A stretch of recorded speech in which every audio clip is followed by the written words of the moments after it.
নমস্কার বন্ধুরা, কেমন আছো সবাই? আশা করি ভালো আছো। তো আমার দেখো দাদাভাই জন্মদিনের দিনে দুটি শাড়ি গিফট করেছিল। সেই শাড়িগুলোই আমি দেখতে গেছিলাম দোকানে। তো দাদাভাইকে বলেছিলাম, দেখো গিফট তোমার পছন্দ মতোই দিলেই আমি খুব খুশি হব, কিন্তু দাদাভাই সবসময় বলে না, জন্মদিন তোমার, তোমার খুশিতেই আমার খুশি, তো তুমি তোমার পছন্দ মতোই নেবে আর কি। তো এখানে আমি এতগুলো শাড়ি দেখার পরেও আমি তো দাদাভাই দেখো একটা দিলেই শাড়িটা সেখানে কাজ মিটে যেত, কিন্তু সেখানে আমি দাদাভাই যেহেতু আমাকে পছন্দ করতে বলেছে, হঠাৎ করে আমার দুটো শাড়ি এখানে খুব পছন্দ হয়ে গেছিলো। যে শাড়ির কালেকশনগুলো দেখাচ্ছিল, একদমই দেখো শাড়িগুলো আমাদের কুলপিতে এইরকম একটা দোকান আছে সেটা কখনোই আমি জানি না। হঠাৎ করেই এখন যেতে গিয়ে এই দোকান, মানে দাদাভাই বললো চলো এই দোকানেই যাই।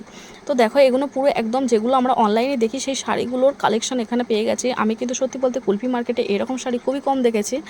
আর এখানে কুলপিতে আমি শাড়ি যদিও একটু কম কিনি, গ্রামে কিছু দোকান থাকে সেখান থেকে নিই, আর তারপরে একটু বাইরে থেকেই বেশি কেনাকাটাটা করি। আর দেখো আমার মোস্ট ফেভারিট কালার এটা হচ্ছে ব্ল্যাক অ্যান্ড এটা পিঙ্কের। যাই হোক আমার এত ভালো লাগছে কি বলবো। তো সেখানে আমার দুটো শাড়ি পছন্দ হয়েছিল। দেখো ব্ল্যাক আমার ফেভারিট বলতে এখানে ব্ল্যাকের একাধিক কালার আমাকে দেখাচ্ছিল, কালার এবং যে কালেকশানগুলো দেখাচ্ছিল বেশ ভালো লাগছিলো। তো আমি এখান থেকে কোন ব্ল্যাকটা নেব সেটা দেখছি, কিন্তু জন্মদিনে কালো জিনিসটা সবাই বলে কালোটা অশুভ, কিন্তু তাই ভাবলাম যে কালো একটা তো নেব, তার সাথে একটা অন্য কালার যদি হয় খুব ভালো হতো, তাই আবার অন্য একটা কালেকশন আমি দেখছিলাম। তো দাদাভাই বলছে দেখো তুমি কটা নেবে, তুমি তো সব তো দিদিভাইয়ের ভিতর স্টোর থেকে সব তো বের করে দেখাচ্ছে, তুমি কতগুলো নেবে। ওনার তো অনেক রাত হয়ে গেছিলো, তখন প্রায় সেদিনকে 9:30 নাগাদ বেজে গেছিলো।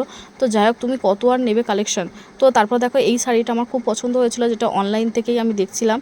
যাক অনলাইন অফলাইনে খুব একটা দাম এখানে ফারাক নেই। যাক এই দুটো শাড়ি আমি নিয়েছিলাম, আর যে ব্ল্যাক দুটো শাড়ি মোটামুটি নিয়ে নিলাম ডালিয়া বস্ত্রালয় থেকে। তো শাড়ি দুটো কেমন লাগছে তোমরা অবশ্যই কমেন্ট করে জানিও। আজকের ভিডিওটি ছিল এই পর্যন্ত। আর ব্ল্যাক শাড়িটা ভালো করে আরও একবার বাড়িতে গিয়ে তোমাদেরকে দেখিয়ে দিলাম, অনেকে হয়তো বুঝবে না। আমার ব্ল্যাকটা ভীষণ ভীষণ ভীষণ পছন্দ হয়েছে। আর এদিকে আমি নিয়েছি নেভি ব্লু কালারের আর একটা শাড়ি, যেটা তোমাদেরকে দেখেছিলাম। তো চলো বন্ধুরা, টাটা, সবাই ভালো থেকো।